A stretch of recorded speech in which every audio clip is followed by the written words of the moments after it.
Lisang moshinasini haydaydiganlar bu videoni yaxshilab ko'rasizlar. Li haydasanglar yoki li olmoqchi bo'lsanglar, olishdan oldin ham olgan bo'lsangiz ham quyoshga olib chiqib bitta yaxshilab mashinaga qaraysiz.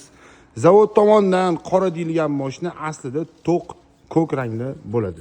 Bu li ham xuddi shunaqa edi, endi bo'lsa rostagasim tim qora bo'lib o'zi ham zulu bo'ldi mashinamiz. Chunki полностью круговой mashinaga aynan qora broneplyonkamizdan tortilgan. 190 mikronli, o'zini o'zi juda ham tez vassanayt qiladigan, gidrofob effekti ham juda ham kuchli va bleskini o'zingizlar ko'ryapsizlar. Ideal bo'lgan bor-ku, mashina shunaqa yonib qop-qora bo'lib o'zi ham zulu bo'lib chiqdi. Undan tashqari bu mashinaga krugovoy полностью body kitlar taqilgan, ya'ni oldiga, orqasiga, yon qismiga va salonga kirgandan keyin to'g'ri siderasidagi koja sal nozik bo'ladi. Mana bunaqa avtobiografiy stilda nakitga tikib berilgan. Va xudoda bo'lib chiqdi. Xudo xolasa, lekin eng chiroylisi tashqari video bo'ladi. Hamma nikel joylarini ham полностью yechib mashinani black piano qilganmiz va mashinamizni xuddi shunaqa ko'rinishga. Endi quyoshga chiqqandan keyin bu mashina haqiqatdan ham yonib, o'ziga maksimal darajada e'tiborni tortib yuradi. Mana shu ham bor ko'rsangiz, hali bu